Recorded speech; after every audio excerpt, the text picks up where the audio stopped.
rest.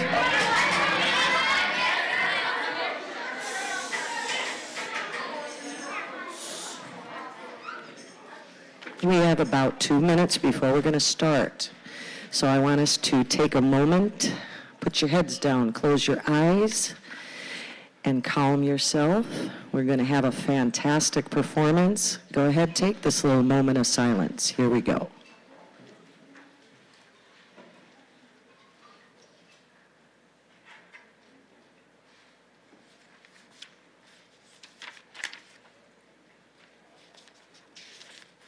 And breathe in and out.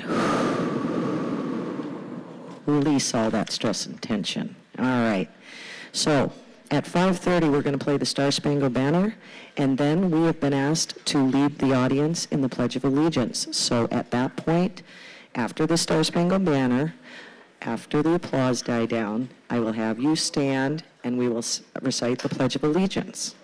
Then we will go ahead and play our 2 chorales, Happy and Thriller. Okay? So we're not going to play right now. You're going to stay at band rest and get your music up. Okay.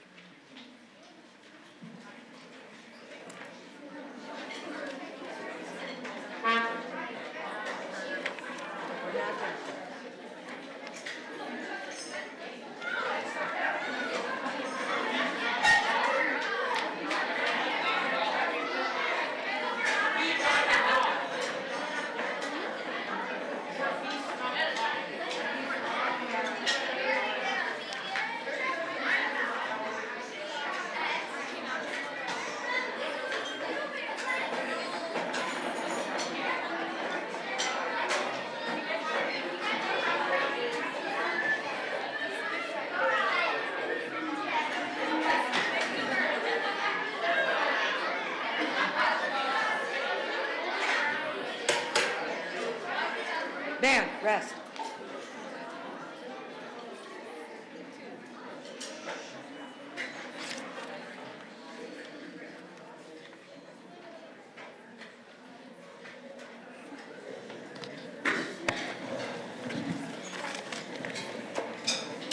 All right, good evening, everyone.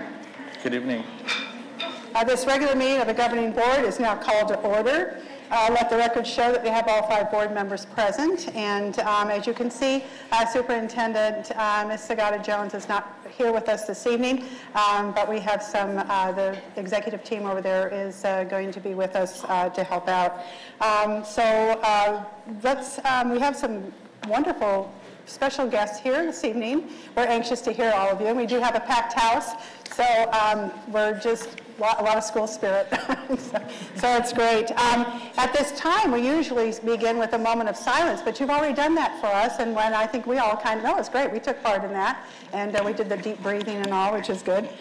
So we're just going to move right into listening to you begin with a Star-Spangled Banner, if you'd like, and then we'll move right into the pledge, and then we'll move with the agenda. Okay.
so much. Before we begin, Mr. Barragan, are there any changes to the agenda? Madam President, members of the board, there are no changes to the agenda. Okay, I'll need a motion to approve. I'll move to approve the agenda. I'll second. Okay, all those in favor? Aye. Okay, motion passes. All right, we then, I don't believe we have any call to the public. No?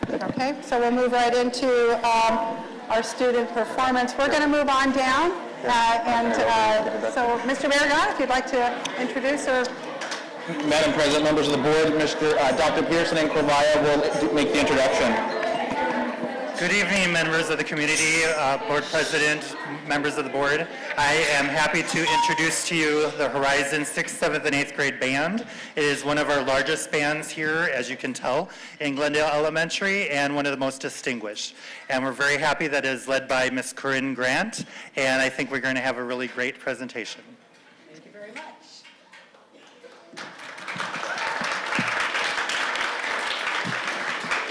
Thank you very much.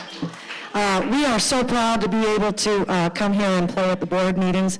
As he had said, this is our 6th, 7th, 8th grade combined advanced band, which means the 7th and 8th graders have been playing for about 3 years. The 6th graders only started last year, but because of the way our schedule is built, on Wednesdays, they come in and they play with the 7th and 8th grade. So they really had to step up their learning.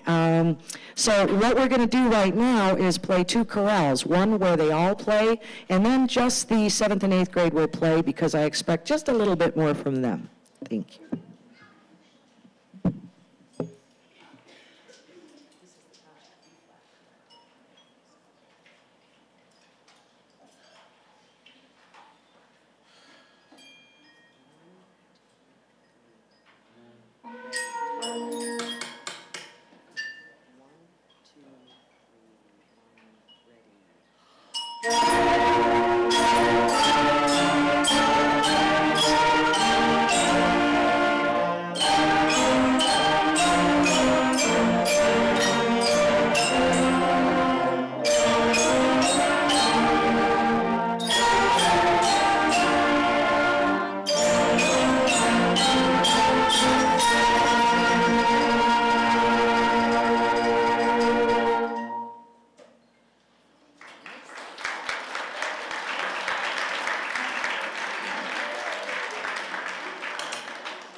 So I'm not sure, oh, I'm sorry. Band rest.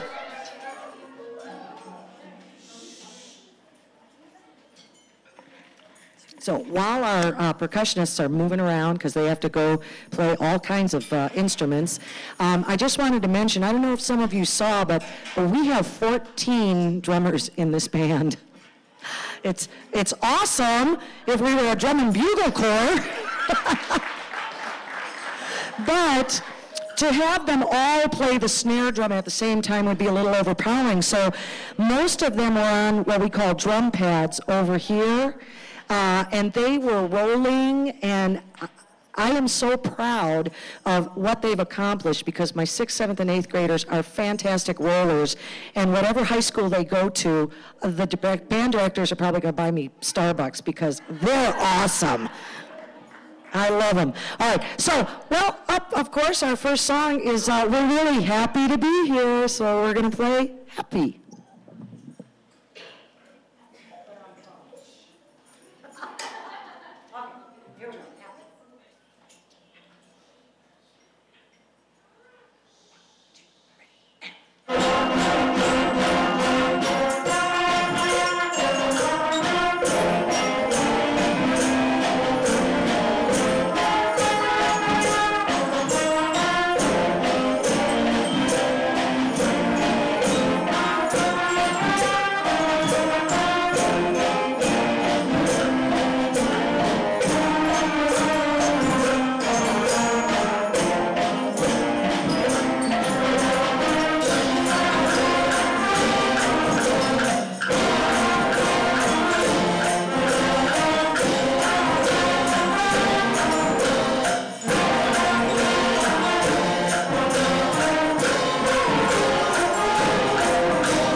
Thank you so much. We have fun. Our next song, of course, is a October favorite. We even get dressed up for this one.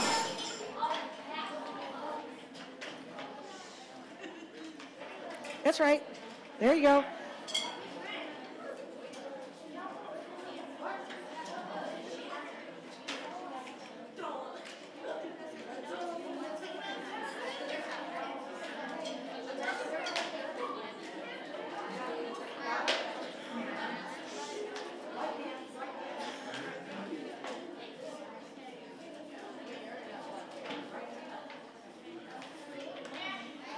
Can you guess who we are? All right, so an October board meeting wouldn't be an October board meeting without us playing a little bit of Thriller. So we're gonna thrill you with Thriller.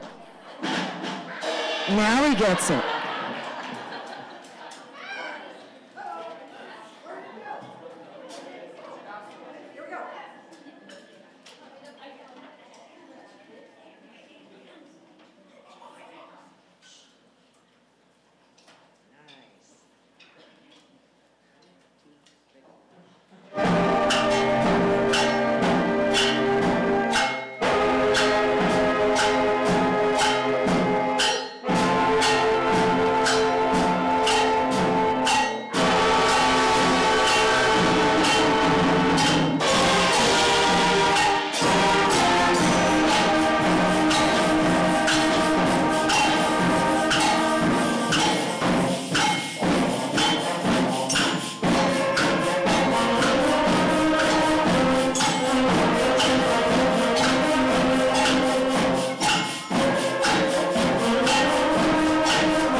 Thank you so much.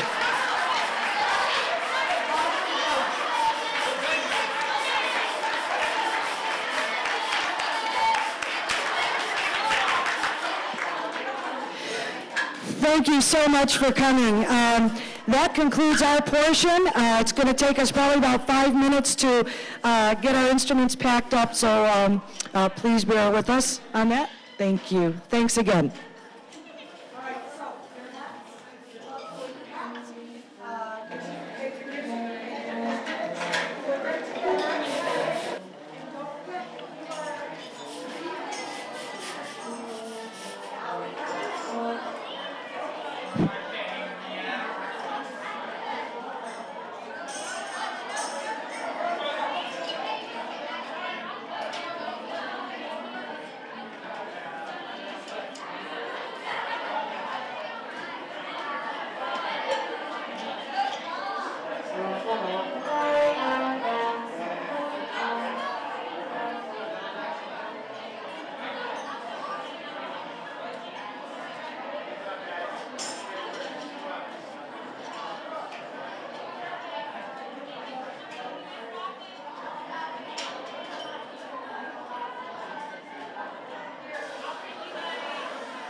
But Sarah's fixing.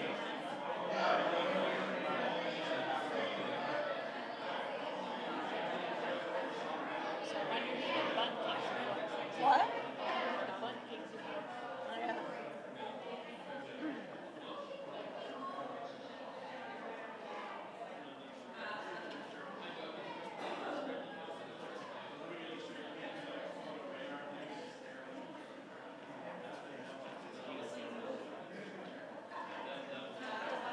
Oh, it got colder up here.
What are you waiting for?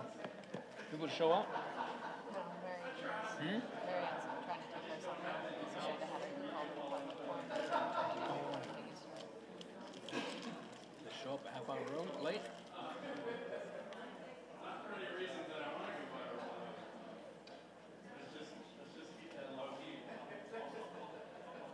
So Lydia wanted to come today and watch the band, by the way.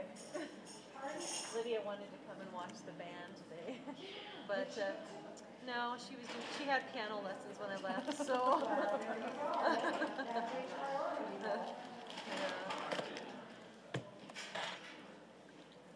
But she did want to come. Yeah, excellent job.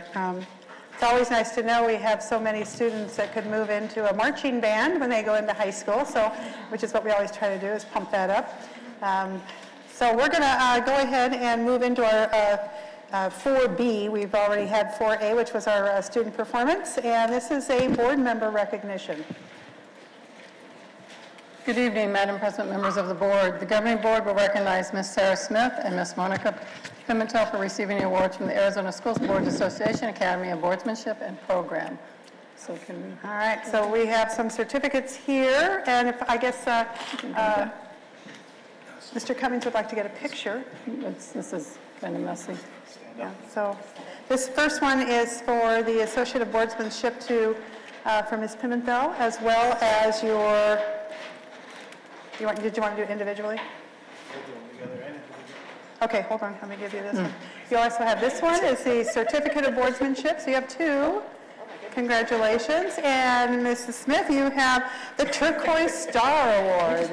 That picture.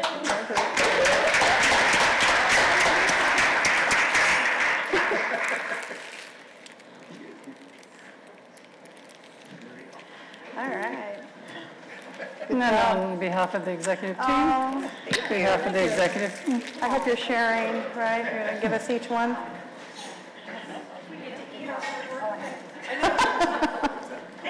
All right. Item 4C is our foundation board recognition. Yes, good evening, Madam President, members of the board. The governing board will recognize the members of the Glendale Uniting Students, Teachers, and Others, Gusto Foundation Board. Tonight we have with us two members of the board, and they're sitting in the audience. Would you please stand when we call your name? Mr. Mike Martinez, he is with Maricopa County School Superintendent Office, parent of children at Discovery, and he is also a member of our trust board, so thank you for being here. We also have with us our pastor Stuart Smith. He is from the Higher Praise Church.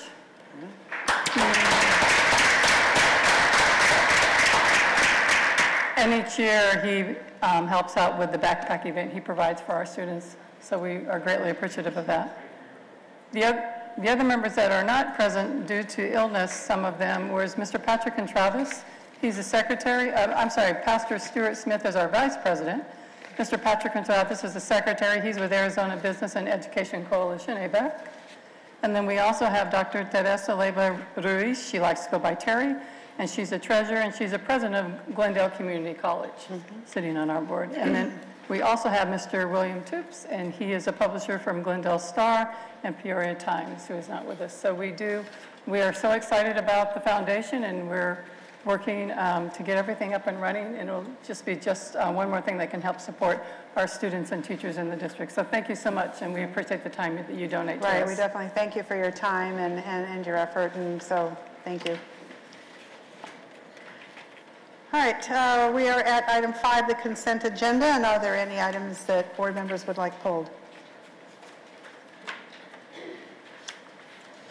Okay, hearing none, I'll need a motion to approve the consent agenda. So moved. Second. All those in favor? Aye. Aye. Okay, the motion passes. All right, we are at reports and information items. 6A is revised regulations and exhibits. Yes. Madam President, revisions to the following regulations and exhibits are provided for the Governing Board's review and information. IHBR, Special Instructional Programs, IHBE, Special Instructional Programs, and JLCBE, Immunization of Students. Okay, is there any questions or discussion? No, it's quite a lengthy policy with lots of requirements, that's for sure. Yes, it is. So if any committee member would like to know why there's such a long process on stuff, just this document alone gets you a glimpse of what our staff has to go through. Yes, it's quite extensive, and some of that, as you know, is new for us. So we've been working in educational services. They have been working to make sure they've outlined already what we do have in place, and some of it that is missing, obviously, because it's new what they're doing to address each of those areas. So we will be in compliance with everything. But yes, it is quite a caseload for special education. All right. I'll need a motion to approve item 6A. No, that was reports. It was just a report. Oh, I'm sorry. Okay. All right, then we're at 6B, AZ Merit and A through F letter grades. Yes, administration will present the district A through F letter grade determination and point allocations. As you know, they were published a while back, and then we are now ready to present because they are final, and doing that this evening will be Dr. Jerry Peterson and provider.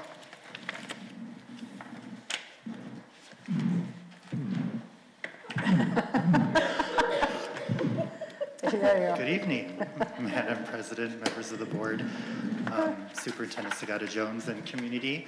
I'm pleased to be able to present our results of the accountability system through the state of Arizona. We've made some progress, and I'm glad that I can share this with you. So, just to start off, this is similar to last year. Actually, it's almost a year.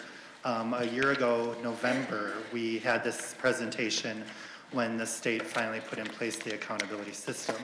They have just finished that at their last State Board of Ed meeting, which was about 2 or 3 weeks ago. And so this is the first time we're able to present this publicly.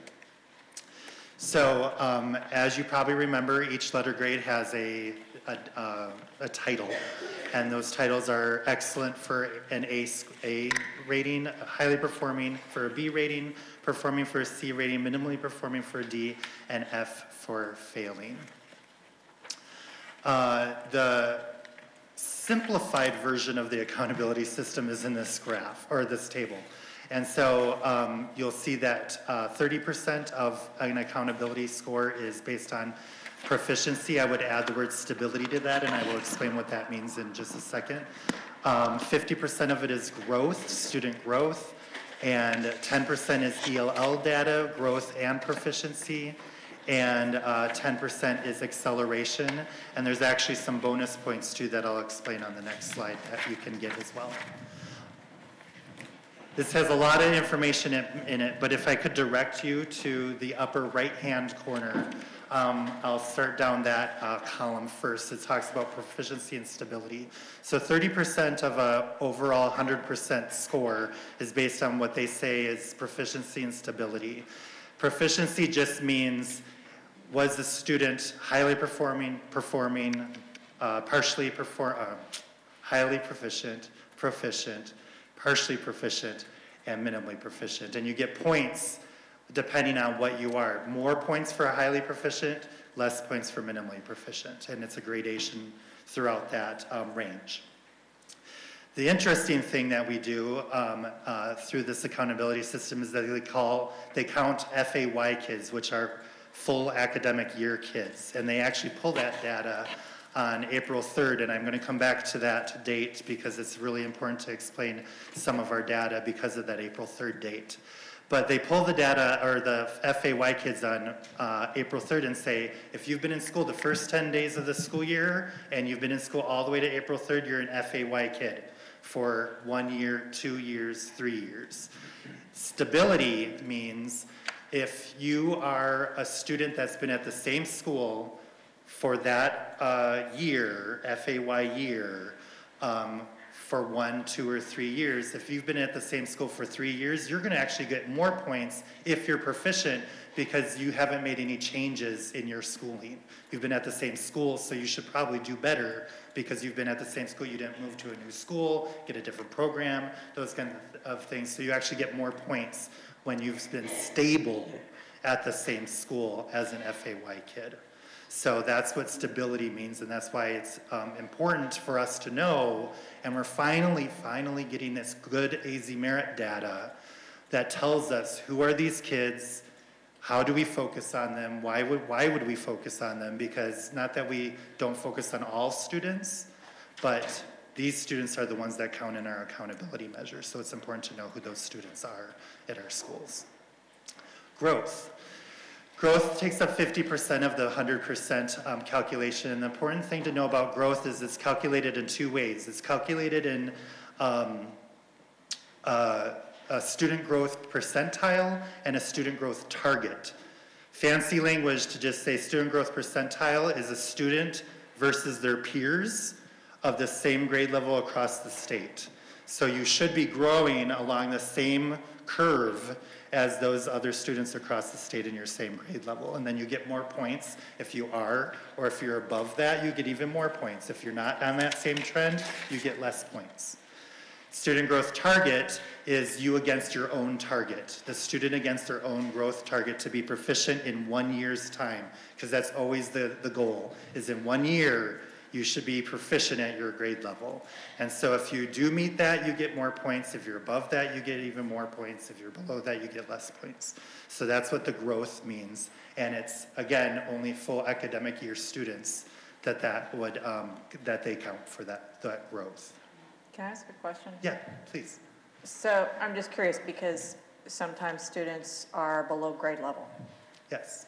So is that growth strictly, if they're a 4th grader, they're being measured for 4th grade standards, even though they might have made a 2 years growth, but they were like at, say, a kinder 1st grade level? Yeah, and in the 50-page data analysis report that we just love to read with a highlighter and pen and everything, that actually shows this really great graph that actually shows that if you are below grade level, you do have to get up to grade level in order to make that growth and make it count.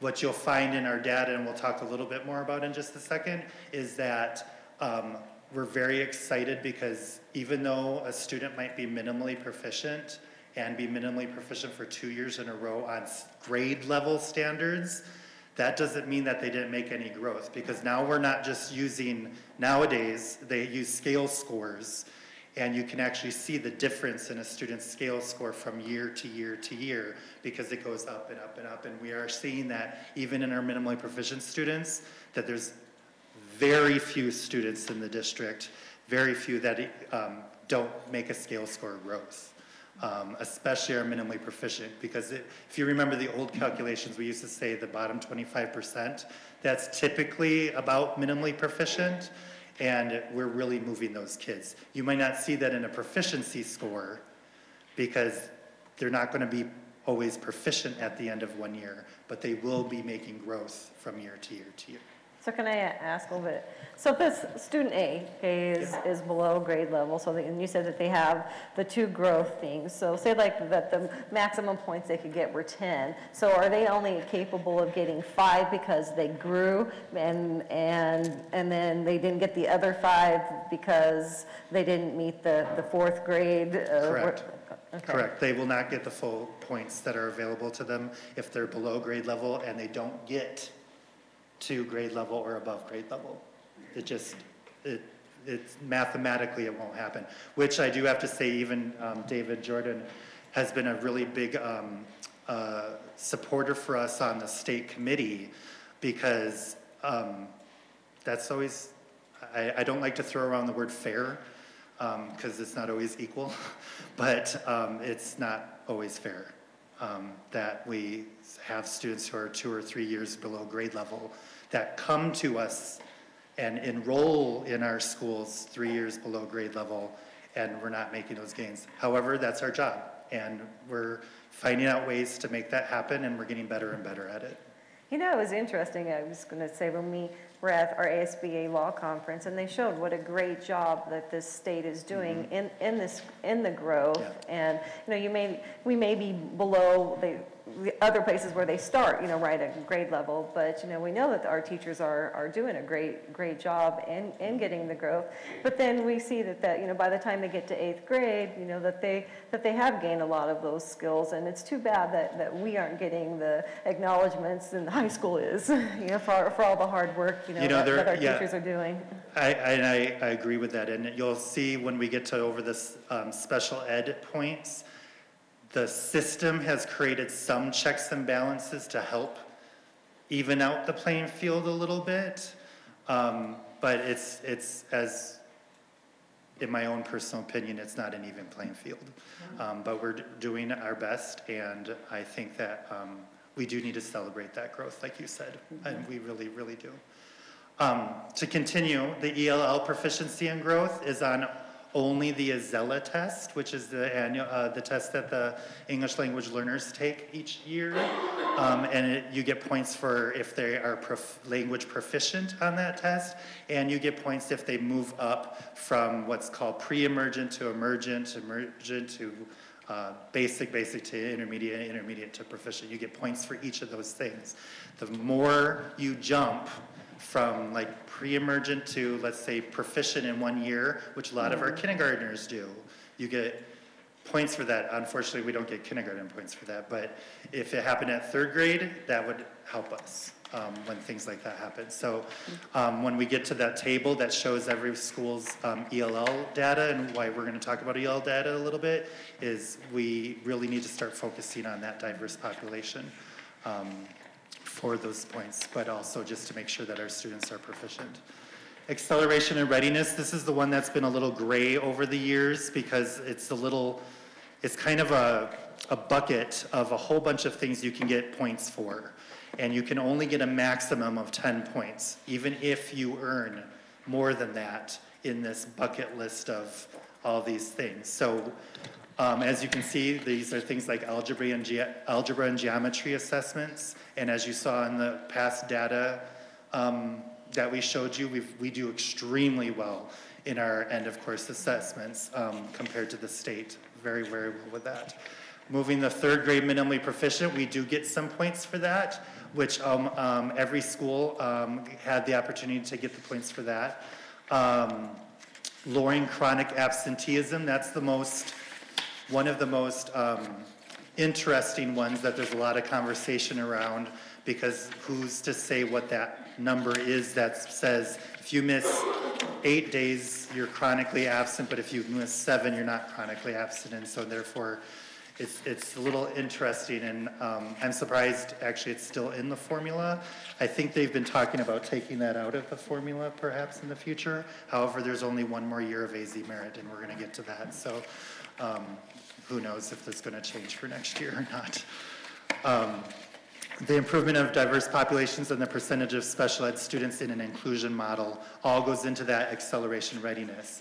Interesting thing, the extra credit points, I call them, is SPED and AIMS science bonus points. So you're going to see on the table that almost all of our schools, all but one school, got their 2 extra credit points for special education. But what I would urge you to do is, it's a little misleading, because to get those 2 extra credit points, again, it's the checks and balances. If you have more students identified as special education, more than 80% of the state average for that, you get 2 points automatically. So you've got more work to do. Right, so they're starting to try to balance that. We have one school that was like 0.17 points from the 80% of the state average. And it's just because they had like 2 less special education students. And so they didn't get those 2 points. So it's, you know, it's great when it happens, and then when it doesn't, it's, you just have to look at the data, because it's not a bad thing, it's just, that's the data, you know, at your school. So. And yet we don't get points for ELL students. No, we don't. No, they do not. Nope. AIMS Science, if you meet the state average of AIMS Science or go above it, you get up to 2 points for that as well. One of our schools actually did extremely well in AIMS Science. I got 1.5 points for that. So you'll see that that school got a total of 3.5 extra credit points in the accountability model. Long conversation about that, but that's pretty much the traditional K-8 model. These are the exact numbers of points that you need for each letter grade. To be an A, you have to have greater than or equal to 84.67%, and you can see all the way down to 47.82% and below is an F. Little blurry on this projector, I can see, but maybe you can see it better on your sheet of paper or in the agenda that was sent to you. We have 14 schools that get a letter grade in our school district because they still do not have a K-3 model for accountability. I doubt that that's probably going to happen by next year, also because it's the last year of AZ Merit. So I don't think it's something we keep holding out for. We just keep holding out for it. So unfortunately, the K-3 schools do not get a letter grade. However, I do have to say, and it's not up here, we did the same thing last year. We did analyze their data, and our K-3 schools do extremely well. And they would, if we were to guess what they do, if we created an accountability system, which might be a little biased, I guess, but if we did create the accountability system, they would be B schools, all 3 of our schools, because they did make gains this year. As you can see, we have some schools that went up in letter grade, one school that went down in a letter grade, and some schools that stayed the same in a letter grade. These, although you want to see the trajectory for progress towards an A, obviously, you'll also see a difference in the scores. It's almost like the minimally proficient I talked about. You might not have kids that get to proficient, but at least their scores are going up, and we're getting them higher and higher and higher. And you'll see that we're, in one of the slides, it says how close are we to the next letter grade. And you'll see that our schools are doing very well at getting almost to that next letter grade. Now we just need to push a little harder. So even though we see the arrows on those C's or B's that stay the same, the point system might have gone up. Right, so we're showing yeah, growth. C to C, but it might be, you know, 64 points, and now they're at 68 points. Right. So that is progress toward, definitely. This is what it looks like for the an overall of our points. We had 6 schools that went down in their overall points, and we know exactly where those points were and how we can support the schools in getting their points back up there. And then the rest of our schools made a positive increase in that. I think it's the next slide actually tells us even more data in a more, I think, efficient way. It might look like a ton of data, but what this does is it shows you all the different parts of the accountability system and how we fared from 2017 to 2018. So I'll go from left to right. Starting with the proficiency, stability proficiency, which is 30% of the overall, that is obviously a place that we need work in. Our students might be growing. Like Board Member Smith said, in Arizona, we do grow our kids. It's very clear in the data. Are we all getting them to proficiency in the exact same year that they start? It's not always happening, and so we really need to start focusing on getting our kids to proficient. And I think we have a lot of good structures in place this year to help us with that. Growth is 50%. We had 4 schools that moved slightly backwards in that. And we, again, the AZ Merit data, when we first presented to you with AZ Merit data a few years ago, we had like no data to really present. We didn't know, they didn't give us enough data to really analyze it. We know now exactly which kids, which grade level, which content area, which standards, domains at least, they still haven't given us standards, but domains, that we need to focus on to get those kids up to speed. We know all that now finally, which is a really great thing to have. A lot of data, but now it's like knowledge is power. So now we can really start to focus on exactly what we need to do to intervene for those kids. The most concerning column, I think, is the next one, the Ll Proficiency and Growth. As you may remember, last year, the Azella went online. So we struggled throughout the year trying to figure out how for example, pre-emergent student is sat in front of a computer and needs to take a language proficiency test. It wasn't easy. It was very hard. It's 3rd grade through 8th grade online. But we learned a lot through that process, and we're going to do better this year with that. K2, as we know, K2 is still paper pencil. We have the most students in kindergarten through 2nd grade that reclassify. And again, the data has now come to us. We know which kids, we know which teachers move kids more than other teachers, and we know the instructional strategies that we need to use. We know a lot of things, so we can really start to leverage that and help our kids. But we did have some growth in a few schools, and some schools stayed the same, but we really want to make sure that we're focusing on ELL this year. Acceleration readiness, I said we all got all of our points for that, which is awesome, because last year we had 2 schools that didn't quite get there, and we had all schools get all of those points this year. So that's great. The next column is what I explained with the SPED AIMS science scores. That's why it will look a little odd with Horizon. At 3.5, it's because they got 1.5 points for their AIMS science scores. And again, Harold Smith is the school that actually is just a few students shy of that 80% of the state average score. And then you'll see the letter grades and scores for last year and the letter grades and scores for this year. And again, I can't iterate enough that the data that's now come to us is better data than we've ever had before from the state. And so we're really we can zero in on those places that you see that red. We know exactly why that red is there, and we know exactly what we need to do to intervene for those things. This slide we showed you last year, our superintendent likes to call it a mess. But it's a mess because there's a lot of things going on the slide.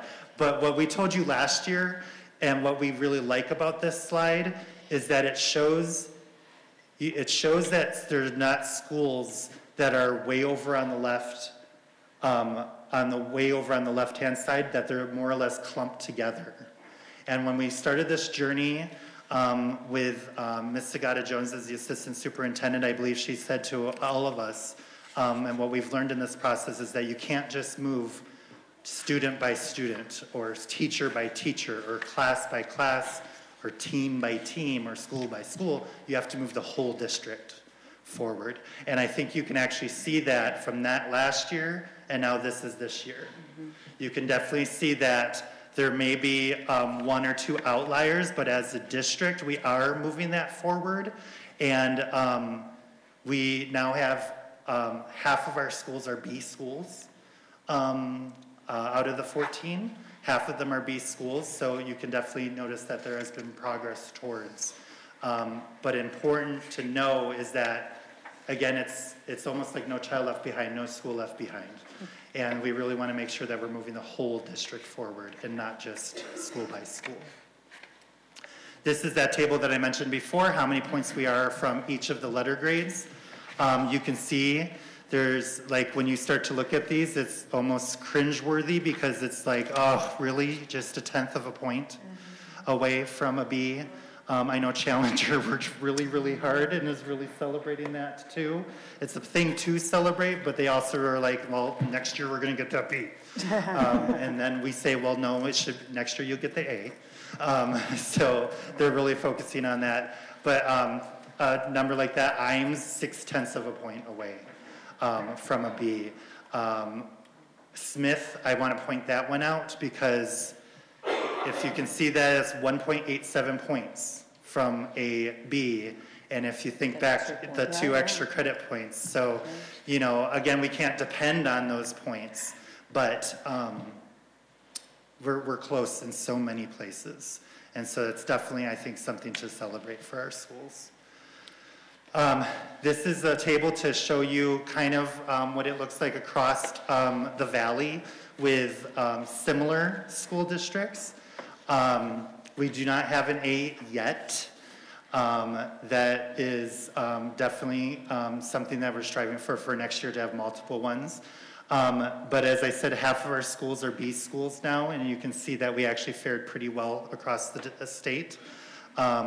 I do know that ELL data across the state were pretty parallel with how that worked across the state, and I can't make the conjecture that it's because it went online, but I would have to believe that something must be there with that. If you see, I know Washington Elementary is double our size, but we're pretty parallel to them. I know we don't have A's like they do. They have the 4 A's, but our numbers parallel their numbers in the ranges. Again, we always strive to get to the A's though. These are some considerations that I would recommend for us to remember. There's no K-3 model in place. There has not been talk about creating a K-3 model, and if you know, things are changing in January. State Board of Ed might decide to do different things, but there's also that third bullet is at play. AZ Merit is in its last year of their contract.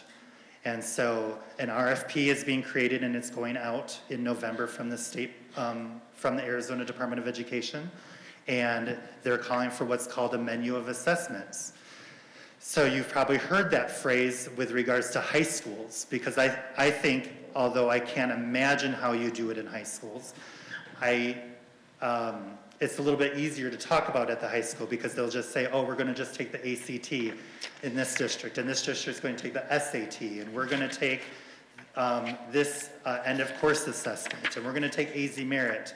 So a district decides which of those menu of assessments they're going to take. But what's interesting then is that the state needs to then compare them. And as you know, the SAT is not like the ACT, which is not like AZ Merit. But they have formulas that do that. Now they're bringing it down because of legislation, they're bringing it down to the elementary level. And we don't have assessments like ACT, SAT, those big national assessments. We don't have things like that. So it'll be really interesting who applies for response to that, that proposal. And then what happens is that a school district creates a committee, figures out what would be the best option for this school district, and actually the whole school district has to stay to the same option. So that will end up happening this next year.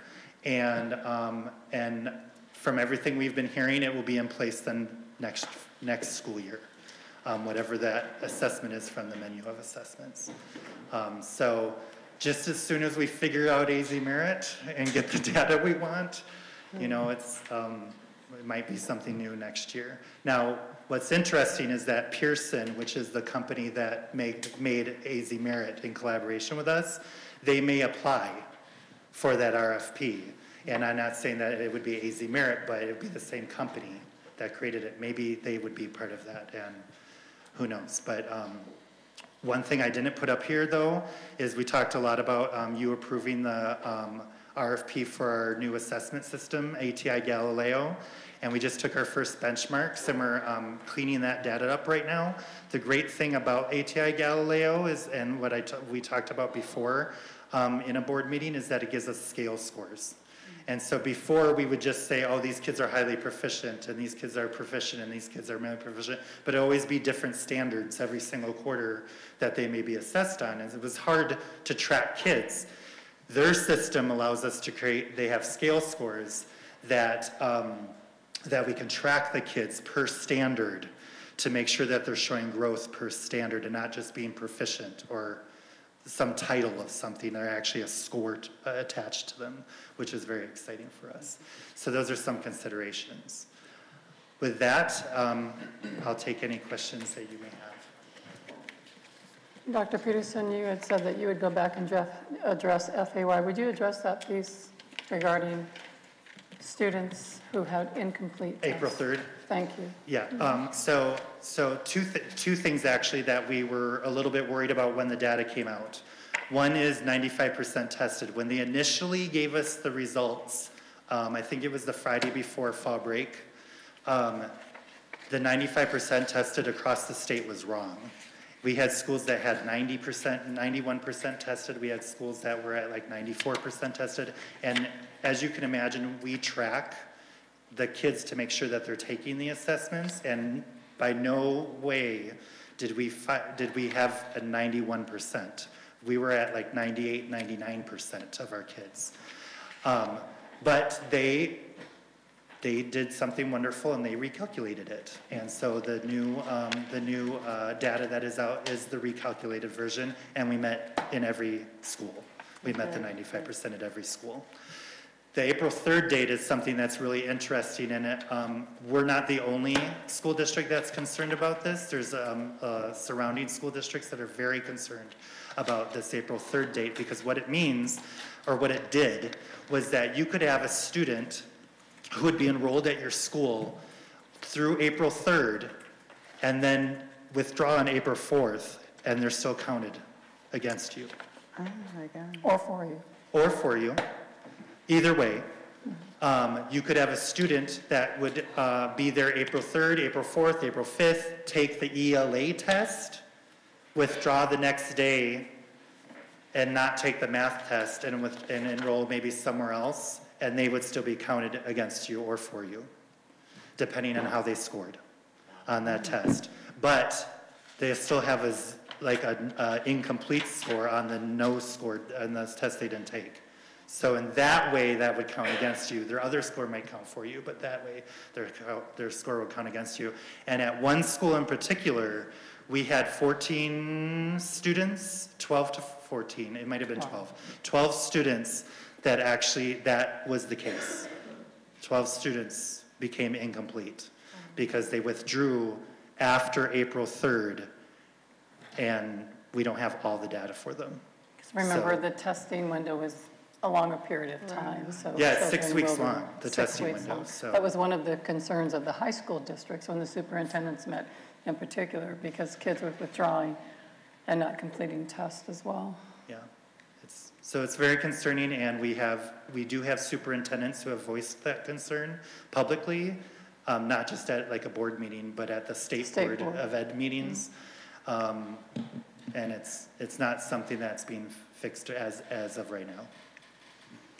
But it is concerning. I mean, I know 12 students might not seem like a lot of students, but if they are part of, any diverse population, and which is above 20 students, and they count like they're the 22nd student, that becomes an issue.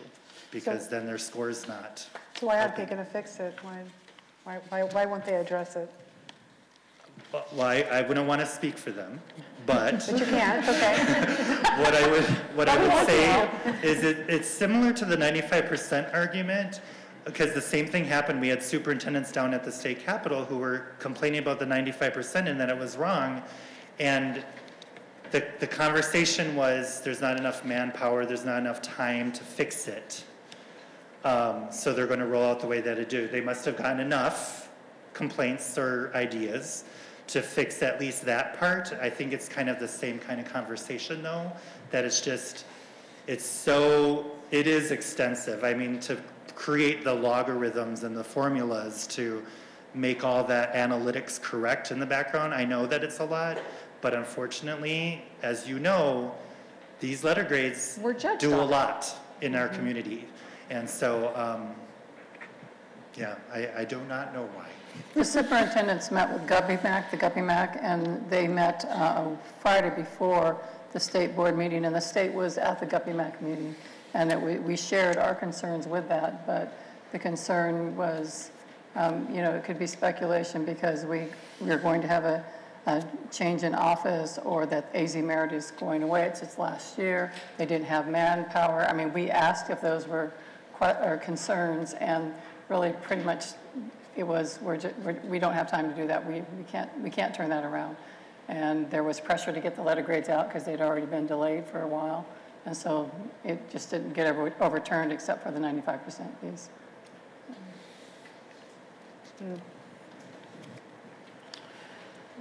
Does anybody have any questions, comments? I think that's kind of just explains some very, you know, safely, you know, just another example of how to attack our schools with inaccurate information. Just to make us look bad. And we know that our schools are doing great things with our kids. Yeah, they are. Yeah, I've never been a fan of letter grades, and, you know, there's too many components to it that can throw you one way or the other, and it's just, I don't think it's gives the communities a true picture of what's going on, you know, unless they're coming to a board meeting and looking at, you know, the presentations, or, you know, doing a lot of reading. They just see that letter grade, and, you know, they just draw their own conclusions. So I think it might be it's a good thing that we have at least one more year, because like I said, we've kind of cracked the code. We know what we need to do, and so now we need to do it. And it would be nice if it was, if we do continue to have an accountability system such as this, we need to know the rules, what we have to play by, and now we do. So.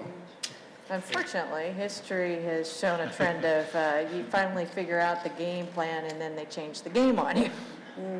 Because we have gone through that yo-yo. I've sat in the audience as well as up here and seen that over and over and over again. But it's good information for us, you know, helps us focus where we need to be. Thank you for making this easier to understand.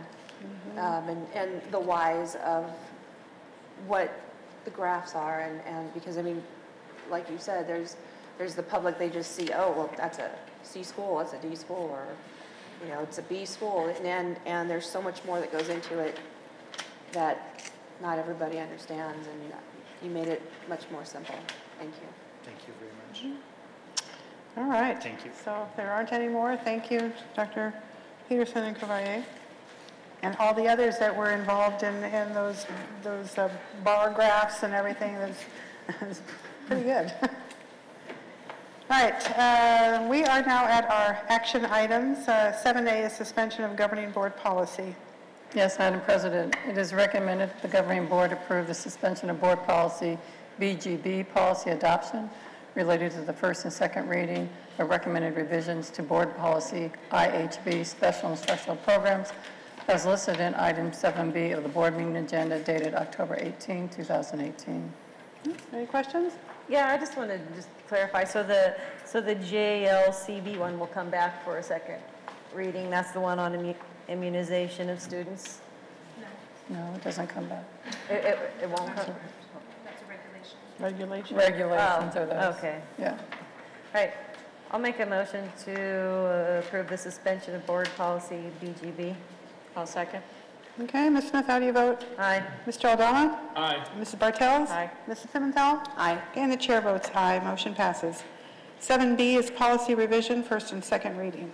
Yes, Madam President, it is recommended the governing board approve the first and second reading of revisions and adoption of revised policy IHB special instructional programs as presented. Any discussion, questions? Now move to approve the policies IHB. I'll Second. Okay, Ms. Smith, how do you vote? Aye. Mr. Aldana? Aye. Mrs. Bartels? Aye. Mrs. Pimentel? Aye. And the chair votes aye, motion passes. 7C, Arizona School Board Association proposed bylaw changes. Yes, Madam President, the governing board will discuss the proposed changes to Arizona School Boards Association bylaws and core beliefs and take action to provide direction in casting the board's vote associated with these changes. Now, these are, this is direction to, who actually does the vote? This is now is electronic, right? Yes. Is that you? Yeah. So that Ms. Powell goes did to, it. Ms. Powell. So do we just give you direction as to how we So want? there's two, Yeah, there's two of them. there's two bylaw proposal changes, so you just need to Okay. give me direction on how to vote on those two items. Okay? Yeah, we had proposal A was with an endorsement from ASBA and the governance committee. ASB Equity Committee proposes that an additional statement on equity should be added to the ASB core belief statement. So Did everybody have a chance to read that? Well, the statement that they wanted to add was every school board has the responsibility to champion and pursue educational equity for every student by challenging systemic inequities. That's the statement they want Right. to add. Did everybody have a chance to look at that? Yep. Okay, so I guess we'll just take a vote, and Do you need a motion on one of them? I don't think we do, we don't. Yeah, I'll make a Make a motion to vote. motion to approve the proposals for the ASBA bylaw changes. And so I guess for proposal Do you want to do Wait, both, wait, wait. are we doing both of No, them? this is the core belief statement. That's the first one. There's two Yeah, no, separate first, things. but Ms. Smith, are you making a motion for the first one, or both? Yeah, I'm doing it for proposal A, which is the core belief statement Okay. right now. I'll second that. Okay, and Ms. Smith, how do you vote? Aye. Mr. Aldana? Aye. Ms. Bartels? Aye. Ms. Pimentel? Aye. Chair votes aye. Okay. And do you want to make a motion for the second one? Sure. I'll make a motion to approve the ASBA Governance Committee recommendations to amend the majority affirmative vote. So that's a proposal B. And I will second that. Okay, Mrs. Smith, how do you vote? Aye. Mr. Aldana? Aye. Okay, Ms. Bartels? Aye. Ms. Pimentel? Aye. Okay, chair votes aye. All right, the 7D is Site Administrator Evaluation Handbook. Yes, Madam President, it's recommended the governing board approve the 2018-2019 Performance Evaluation Handbook for site administrators as presented. Any questions, comments? I'll move to approve the site administrator evaluation handbook. Second. Okay, Mrs. Smith, how do you vote? Aye. Mr. Aldana? Aye. Mrs. Bartels? Aye. Mrs. Pimentel? Aye. Chair votes aye, motion passes. And 7E, Superintendent Goals. Yes, Madam President, it is recommended the governing board approve the superintendent's goals for the 2018-2019 school year as presented. I have a comment on this. I actually had called our superintendent and had a conversation about the goals. And the reason I had the conversation with her is because after our board workshop, we had asked that things be a little bit more specific. So in her conversation that I had with her, she let me know that that'll be more specific in the report that we should be having next month. And so, am I correct that that's what? Yes, Okay. Board Member Smith, as I put in the board update, for example, or when I responded as well, ensure that, for example, if we look at ensure academic growth for ELL students in English language arts, we know, as we saw that Dr. Pearson and Kravaya showed, that that is one of the diverse populations we need to address. So when I present those in November, I will then give you evidence of, based on all the assessment poisons which we use to assess ELL students and the progress where they are at their base of this year, or at the end of last year to where they are currently at the end of first quarter benchmark. And I will continue to do that for each of the goals and just give you that detail. I think some of the verbiage at the last workshop a couple months was as demonstrated by, as Mr. Aldama had asked for, and that would really be the evidence of how each of these take place. And so I would do that for each of these goals. You would have artifacts. So my thought was, after I had the conversation with her, is that we postpone these goals until we see the report to make sure that we feel that it is best demonstrated by, or that she is ensuring that these goals are being. So so I don't want to just approve this and just say, okay, this is okay. And then all of a sudden, I feel that whatever it says, ensure safety and security, for all schools. We've had this discussion, I want to make sure that we're all on the same page, in these reports. So I wouldn't want to approve and say, okay, you're going to ensure this, but I feel that, there should be fewer crosswalk guards. Mr. Aldama thinks that, we should have metal detectors and, just et cetera. So, I really feel that, after we see a report, then maybe we can. Well, my outlook on this is that these are superintendent goals, and these are her goals. These are things that she feels that she needs to make a goal for, and that when she shows evidence of that in November, if at that time when she brings evidence, if you feel that you want more, then you can say so at that time. But right now, I think to go ahead and adopt her or to approve her goals, we have to remember they're not our goals. And what we want is a little bit different. The evidence might be what we would like to see, but the goals are hers, and they are the superintendent goals. So I think we need to keep that in mind. Well, it's just not what we discussed in our workshop. There's 3 of us that were right here that wanted something different. I did not. Yeah, well, I think though 2 of us did not. So we did have a difference there, and it wasn't an action item at the time. This one is. So I think we need to. Does anybody else have any? Yeah, got a couple questions. I'll just, for clarity, it doesn't mean where I am, but if 3 board members are asking for something to be voted on or consensus, I think that's the majority, just to be clear. But I will ask the superintendent, Ms. Agata-Jones, so these are your goals, and I agree, these are yours, and you're going to perform them.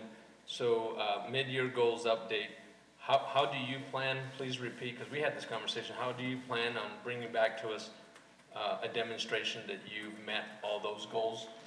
I'll bring that to you in a report or a PowerPoint presentation with the artifacts that shows. For example, when you're looking at ELL, I'll bring you the data for the ELL students in English language arts with the assessments that we use, such as benchmarks, DIBELS, and Azella, and those areas to show the whole growth of an ELL student and how they're doing, not only in English language arts, but in their proficiency. For example, the one that was on ensure the safety and security of all school buildings, I'll bring you back what we are currently working on. Every school has had safety and training and has conducted their lock-ins and lockouts, as well as the district superintendent's leadership group is working on we talked about that as the crisis plan for the entire district. I'll bring you the progress on that and timelines. So I'll bring you the actual artifact on what we're doing in each of these areas. Thank you for that. I do appreciate that. So what I want to say, though, is so at the point in time in which you bring all that, you demonstrate what you just discussed. Anytime the board can suggest that, no, that this is not working, we would like to have specifics in regard to how you will best demonstrate. I'm okay with the way it is now and giving you that opportunity to bring back your data. And if it doesn't work, then members of the board can ask for you to define it in a different way. I'm okay listening to what you're going to bring. I think if I, as an individual board member, don't allow you to do that, then I'm not offering you the opportunity, just as you do to your staff. So I feel comfortable offering you the opportunity to bring that back. And if it doesn't suffice, then I may be the board member that asks for a change. But I think I feel I'm okay with this right now, the way it's written. Does anyone else want to weigh in on? Madam President, like Mr. Aldama, mid-year goal update, I think, is what's key right here, in seeing what you bring back to us in your reports. And I think that's going to be what's the determining factor here, and I'm confident that it's going to be very thorough. When you do that report, will we get the more specific outcome, what you're hoping, what's your target?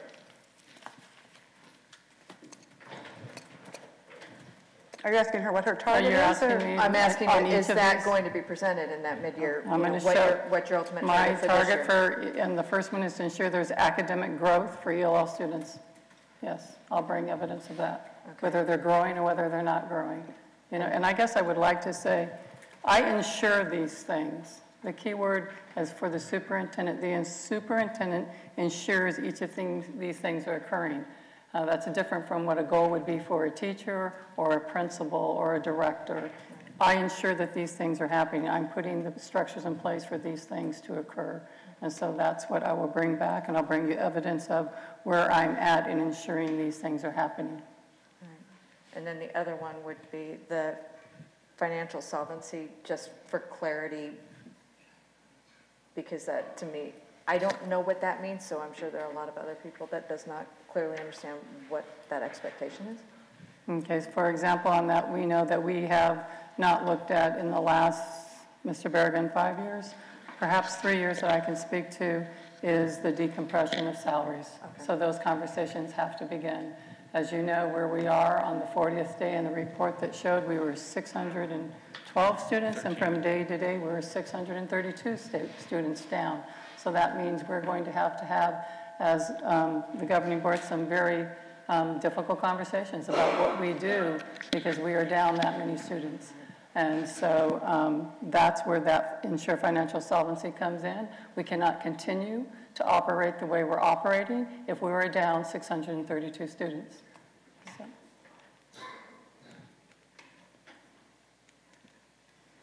Anybody else? Okay. So in November, when you bring your report, I mean, is it, you're going to be talking about all of them, or is it just going to be talking I will address every goal. Oh, yeah. Okay. Madam President, I motion to approve the superintendent's goals. Item number 7E. A second. Okay, Ms. Smith, how do you vote? Aye. Mr. Aldama? Aye. Mrs. Bartels? Aye. Mrs. Pimentel? Aye. Okay, chair votes aye, motion passes. All right, we are at our discussion item. A is the board self-evaluation. We had the opportunity to fill out a board evaluation, annual self-assessment, and I believe you all got a copy. Mrs. Powell has done a pretty good job, I think, of summarizing it all, and I'm going to let her explain, because if I try to, I'm surely going to mess everything up. So the items are summarized in the beginning. If you turn to the final page, there's a focus area summary, and it includes the items that are red are the ones that had the lowest score of having unsatisfactory markings and needs improvement. Green areas had 3 needs improvement, yellow areas 2 needs improvement, and blue areas 1. Just to give you an idea of the lowest scoring areas of improvement. Everything else is bullet pointed out based off of the responses from individual board members.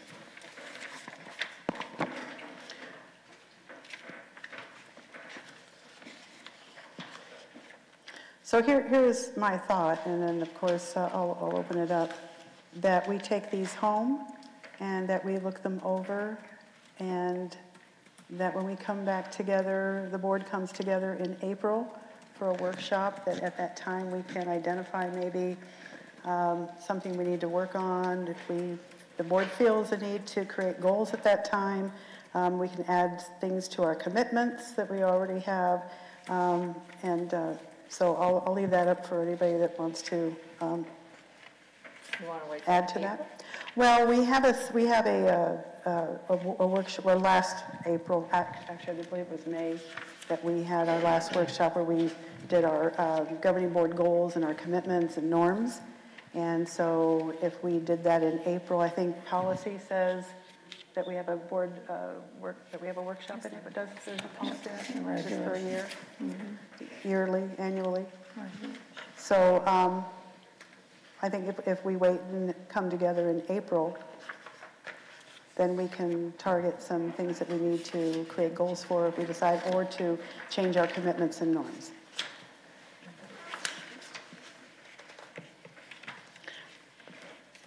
But if anybody wants to discuss what they're seeing now, or has a better idea? I'm okay with that. Yep. So will this, because we're supposed to complete a board self-evaluation around this time, so is this going to be posted so that the public sees this aspect? Because that's not in our agenda. It'll be included with the minutes, this part of the minutes.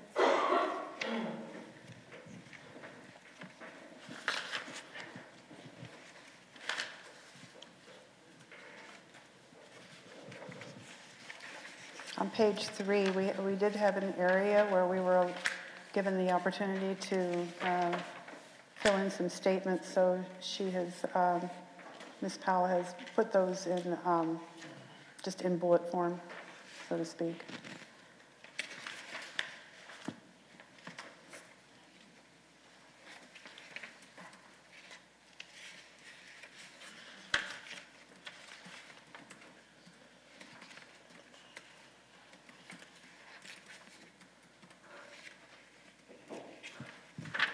I'll make a comment. First of all, when we first brought the evaluation instrument to us, we were undecided of whether or not to use this one or go out to ASBA and get some other people to consult us. This was good. I was really satisfied with it. It was a good instrument, and I'm really happy to see quite a bit of satisfactories. I mean, I want to go home and mow it over, but clearly it looks like there's a significant amount of satisfactories and things are moving well. Yeah, there's a lot Never to going to read. have perfect, right? We can strive for it.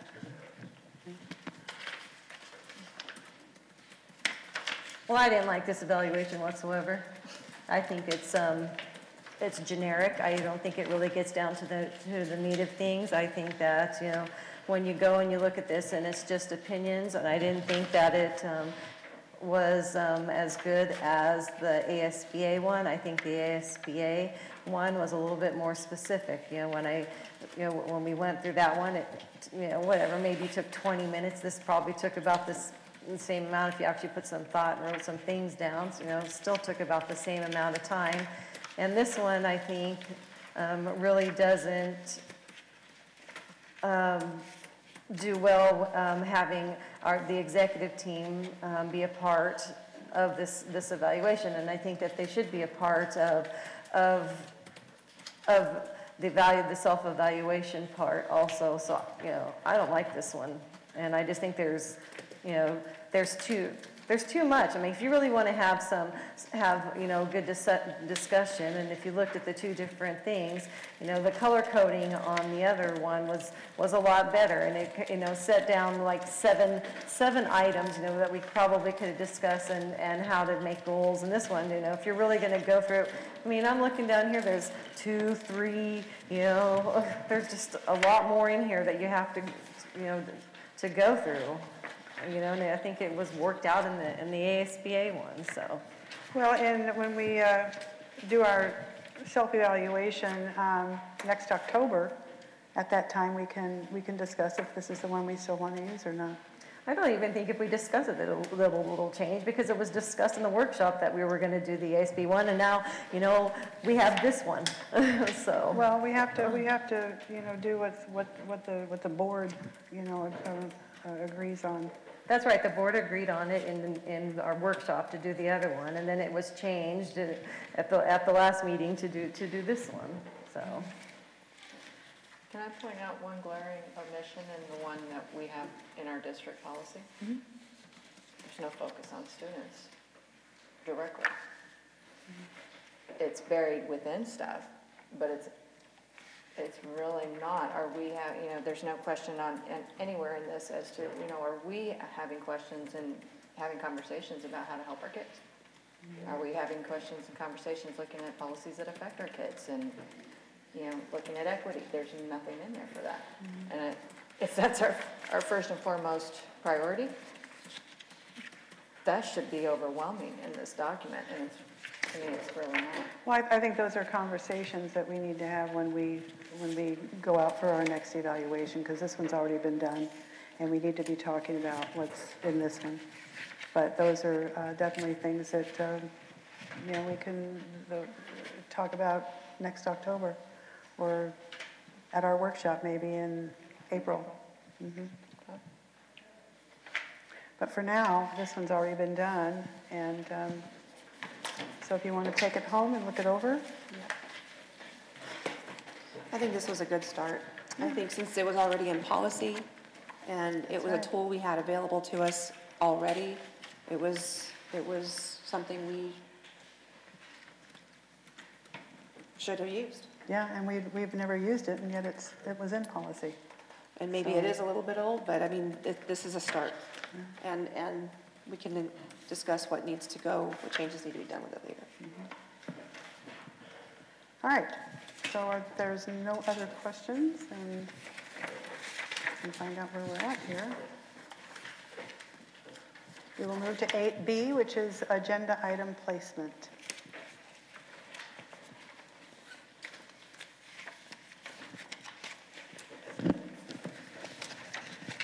So there are questions, there are two different agenda items on this one. This one was where, I think the conversation comes from, where do we want to place it? Is it consent or is it action item? So that was the concern of the first one of the placement.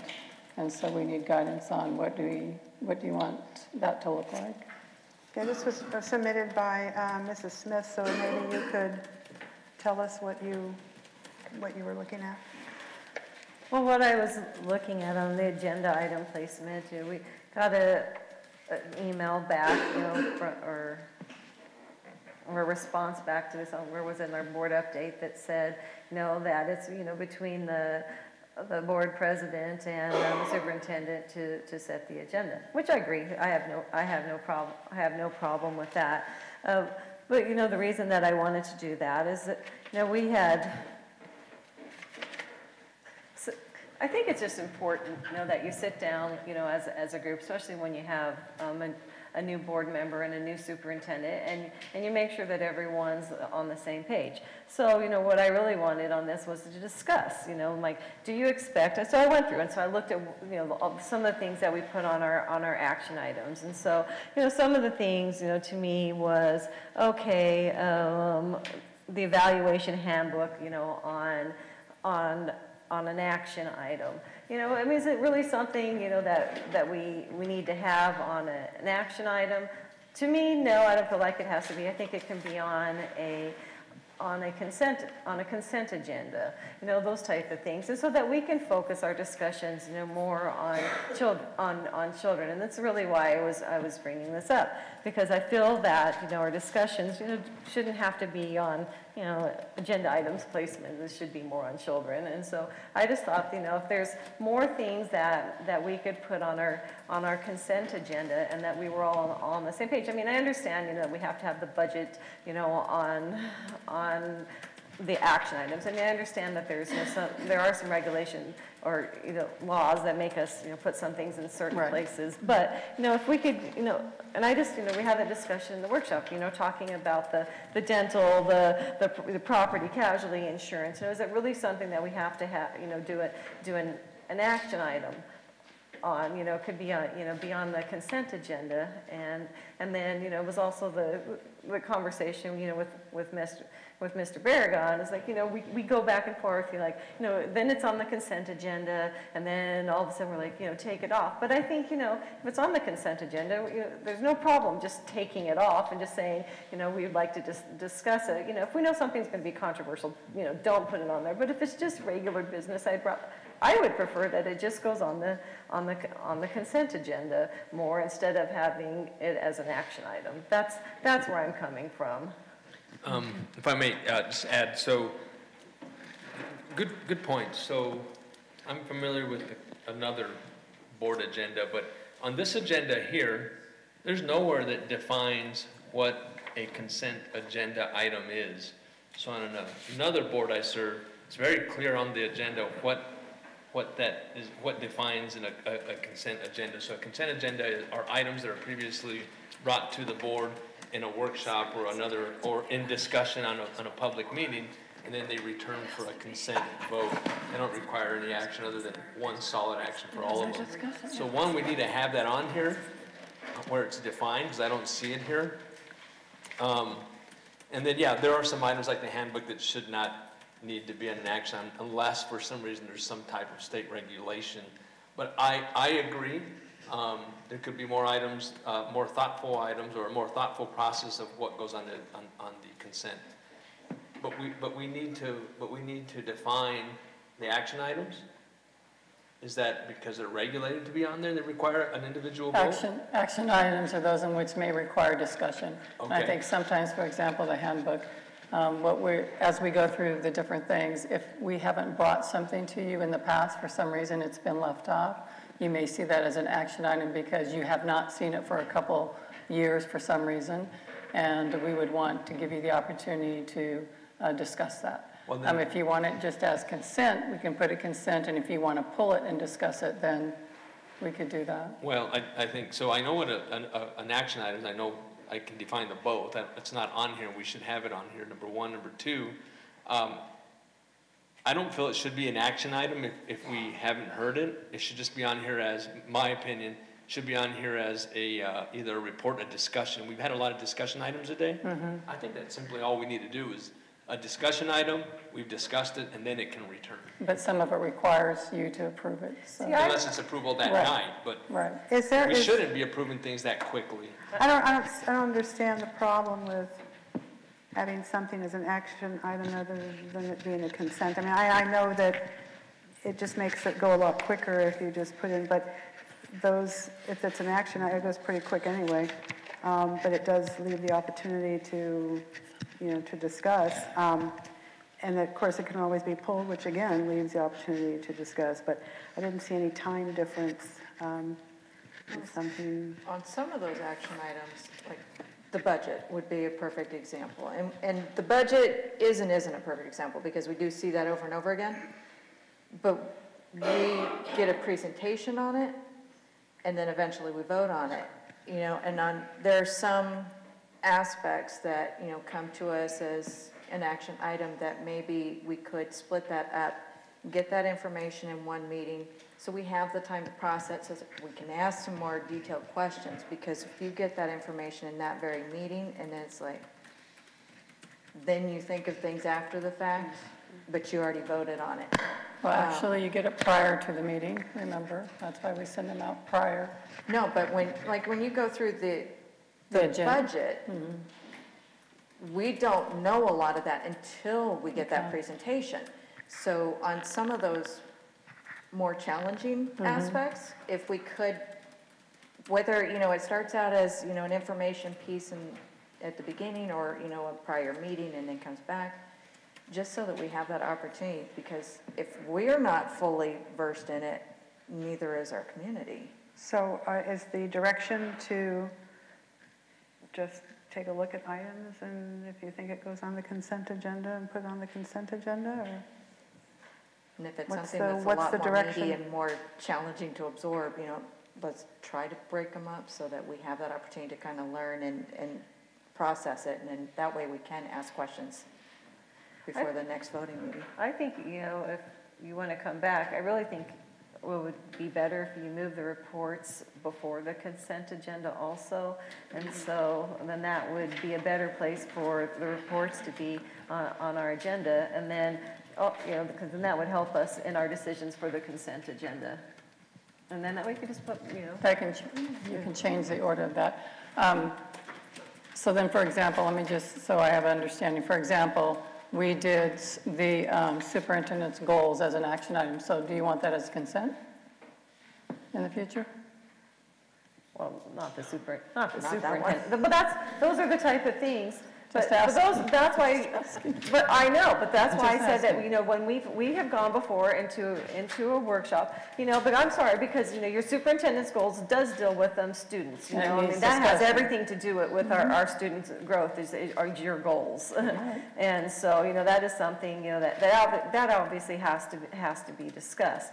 But, you know, Do you have another example besides the handbook? Do you have something else that? Recruitment trips, okay? Recruitment trips. They could go right onto the consent agenda, but then you would have had the reports beforehand. You know, that's another item that instead of an action item. For some of the more difficult ones, and why I brought up with the superintendent's goals is because we do study sessions on some. So some for like budget, we've done a study session. My goals, we would do a study session. There are some things that you would do perhaps a brief study session prior, and I know because sometimes discussion is a little bit different than a true study session. But you could do, if those were the items that we knew that needed a lot of time to digest, you could have a study session and then bring it back and put it on consent. For example, Mr. Aldama, may I share the email request you sent me today? Well, I was just going to, but go ahead, yes. So, I'm sorry, I read that in between traveling. But Mr. Aldama had said that he familiar with another type of agenda, and they had in advance a list of the agendas, items that they were coming up. So then you could determine, okay, gosh, perhaps I need a study session on that, or perhaps that has to be a lengthy discussion. And so what we do have, you can do the year of a glance. So you can say, okay, we know at certain times of the year which things have to come to the board. And then those things are identified, and that gives you time to make decisions. If we have a year of a glance, for example, and we know at certain times Mr. Barragan has to do his financial pieces. We know at certain times we're going to have an update on staffing. We know we're going to do AZ Merit. You can determine whether you want a brief study session, or do you want to just put that on as a action or a consent. That can easily be defined once you see a year at a glance. And Mr. Aldama, I don't know how yours exactly works, but I know that was similar to what you were proposing. Yeah, thank you. I think my battery went dead. That's okay. So I was going to just mention that, so thank you. So I sent an email to our superintendent today asking exactly that. Can we create a calendar that has upcoming agenda items? So as a council member, we get this predetermined list of items that are coming. So it does a couple of things. It gives the board member, in this case, the opportunity to look at it and say, whoa, hold on, I got some questions about that before it even comes up. So that board member can say, hey, Mr. Gatta-Jones, I have questions. I'd like to meet with you on this item that may be coming up the next month or so. And we do it as a study session? Or a board member can ask, hey, we really need to study that further. So there's not everything can be on there, but quite a bit of information can be on there to prepare us. So that was the gist of my request. And so however we can get that to the board, but that was my suggestion on that. The other piece was, so let me ask this question. Aside from state regulations that require us to vote on action items, who makes the decision that an item is in action? Is it the superintendent, or is it the president, or is it, I know I read it, it's a combination of the both. Combination of the both, okay, yes. Well, so is that coming, a majority of those coming from the superintendent that, hey, I'm asking that this be, or suggesting that this be an action item? Most of them do, Mr. Adam, and I'm just doing what we've typically done in the past as I'm learning which ones could. Some of them we see as action, we think, maybe next time that doesn't have to be an action, or it could go on to consent. We also review them in executive team. If we think there's a lot of information that we prefer it be either consent or action, we kind of make those decisions as well, so that we know, so that when I meet with the board president, I can explain why I think perhaps it could easily go on consent, or it doesn't need to be an action item. Yeah, I cannot imagine that the board president, any board president, not just the one today, is dictating which ones are action. I can see the politically driven ones. I could see one or two, but I can see many of them being said for the president. So I'm going to step out of this one for now. Well, technically, I mean, consent agenda and action items, they're all action items. We're taking a vote. Right. It's just whether or not they're compressed in one. The other thing would be if it's something that's going to be emotional or you're going to have a lot of interest in it, then yeah, you want that on discussion and want that as an action item. I always thought consent agenda items were things that were brought up on a regular basis.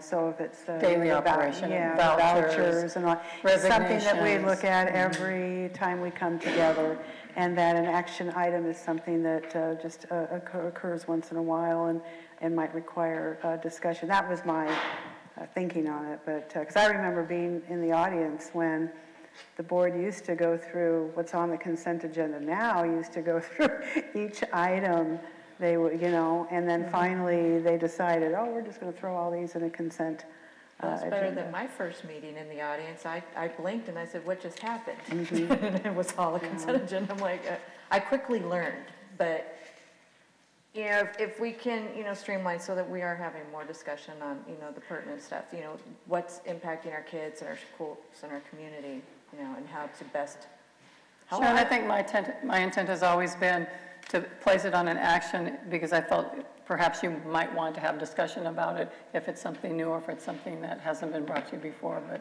those are definitely things that we can look at. And is there a possibility that when the agenda does come out, we've been getting it out pretty fairly quickly in Friday, which gives almost a whole week to look at it, that if you see something there that you would like moved to the consent agenda, that could be done. There can be a revised Well, I like what agenda at that Mr. time. Adama, Your requested. article. Yeah, because then we, if it's a little meatier, then we can really kind of see that and already know before you put that agenda together and put it out and have to revise it. If somebody says, wait, we could, have an opportunity before you guys sit down with it and maybe say, hey, I have some questions about this one, and at least submit that to Ms. Savannah-Jones ahead of time. And also, I mentioned in my email that the city, it's also posted for the public, the future upcoming agenda items. So that engages the community. Yeah, so they look and say, oh, I'm going to get to that one. So I don't know if that's what we want to do. I'll leave it up to the board. I just mentioned in the email that the city puts it out for the public to see the future agenda items. And that really engages a lot of people. However, back to the agenda, to the consent agenda, I want to caution us as well, because I would not want our staff to feel like we're suggesting put everything on the consent agenda item, because a lot of things can get swept under the rug there, and we just vote on it and we're gone. I'm not suggesting that we have that type of staff, but there's things can get put in there inadvertently, and it's, well, you asked us to do more, and so I want to be cautious about that. And then you can always pull those items and have for discussion, but I'm like in between here. I think we need to just better a little bit, and then if we can look at the calendar. Okay, that's a good idea. All right, we are at item 8C, agenda item request. So I believe at the last governing board amendment meeting, Mr. Adama asked, and several had asked, how do we get an item onto the agenda, and then also how do we make sure once it's requested by the board that it actually gets on the item, and how do we track it? So I put together a table for you that would say the proposed agenda item, when the board requested it, who requested it, when it will be placed or not placed, meaning the action taken. Perhaps it doesn't need to be on the agenda because it could be on, the request is going to be through a board study update or something like that. So that's what I put together that we could track. But remember that when we do this, if you want an item on, it's done during the public meeting. We all agree as a board that we want it to be on there. And then we determine at what time we'd like to see that happen. And then we would have evidence of those that were placed on. Because sometimes, for example, let's take one that you may want to have placed on there that may take the administration time to compile that. So you may request it and we'll say, well, we can get it on there in December, but we don't lose sight of that. I think that was the concern of some, that we would request an item and perhaps we didn't see it appear on the agenda. So this would be our tracker. So would this be like on a Google Doc so that it's shared between us and so that we can always see it? Or is this going to have to be something, you know, okay, Liz, what's on this list? We're big on Google Docs here.